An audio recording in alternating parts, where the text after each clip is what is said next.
Hi welcome to Mahanagar. నేను మీ మనోజ్.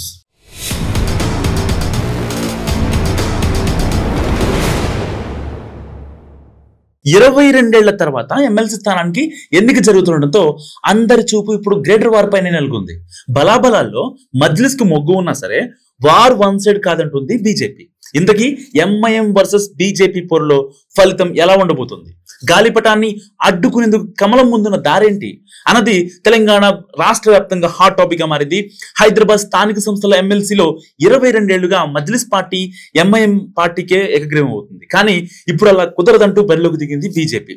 పాత బస్తీపై పట్టున్న మజ్లిస్ కు వ్యతిరేకంగా బీజేపీ నిలబడింది. దీంతో హైదరాబాద్ స్థానిక సంస్థల ఎమ్మెల్సీ ఎన్నికల పోటీ రసవత్తరంగా మారింది. దాదాపు 22 ఏళ్ల తర్వాత ఏప్రిల్ 23వ తేదీన అంటే ఎల్లుండు ఈ ఎన్నిక జరగనుంది. హైదరాబాద్ జిల్లా పరిధిలో జరిగే లోకల్ బాడీ ఎమ్మెల్సీ ఎన్నిక కావడంతో బలాబలాలను పరిగణలోకి తీసుకుని కాంగ్రెస్ బీఆర్ఎస్ పార్టీలు తమ అభ్యర్థులను నిలబెట్టలేదు. మెజారిటీ మెంబర్స్ ఉన్న ఎంఐఎం అభ్యర్థి ఎన్నిక ఏకగ్రీవం అనుకున్న తరుణంలో సెకండ్ హైయెస్ట్ మెజారిటీ ఉన్న బీజేపీ బరిలో దిగడంతో ఎన్నికల ఓటింగ్ అనివార్యమైంది.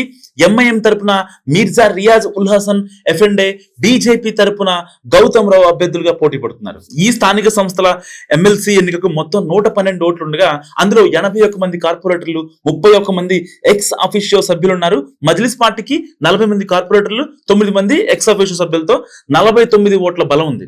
బీజేపీకి 19 మంది కార్పొరేటర్లు, 6 మంది ఎక్స్ అఫిషియో సభ్యులతో కలిపి 25 మంది. అంటే బీఆర్ఎస్ కు ఇటు 15+9 కలిపి 24, కాంగ్రెస్ కు 7+7తో 14 సభ్యుల సంఖ్య బలం ఉంది. ఎక్స్ అఫిషియో సభ్యుల్లో ఎంపీలు, ఎమ్మెల్యేలు, ఎమ్మెల్సీలు ఉన్నారు.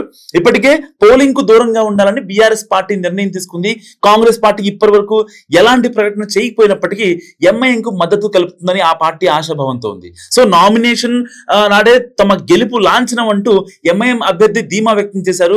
గెలుపు కోసం కావాల్సిన సరైన సంఖ్యాబలం లేకున్నా బల్దియాపై పట్టు బిగించేందుకు కాషాయ నేతలు పోటీ చేయాలని నిర్ణయం తీసుకున్నారు. అంతేకాదు కాంగ్రెస్ బీఆర్ఎస్ జట్టుగా ఎంఐఎం కు సహకరిస్తున్నాయని ప్రజలకు ప్రూఫ్ చేయడం తమ లక్ష్యమని బీజేపీ నేతలు చెప్తున్నారు. మరోవైపు హైదరాబాద్ మహానగరంలో ఎంఐఎం ఆగడాలకు వ్యతిరేకంగా ప్రజలు బీజేపీ గెలుపును కోరుకుంటారని, అందుకు అనుగుణంగా బీఆర్ఎస్ కాంగ్రెస్ కార్పొరేటర్లు కూడా తమకు ఓటేస్తారని బీజేపీ అభ్యర్థి గౌతమ్ రావు అంటున్నారు. జాతీయవాదానికి జాతి విద్రోహులకు జరుగుతున్న ఈ ఎన్నికల్లో డెఫినెట్ గా ఆయా పార్టీలను కాదని కార్పొరేటర్లు తమకే ఓటేస్తారంటూ కూడా గౌతమరావు ధీమా వ్యక్తం చేసిన పరిస్థితి.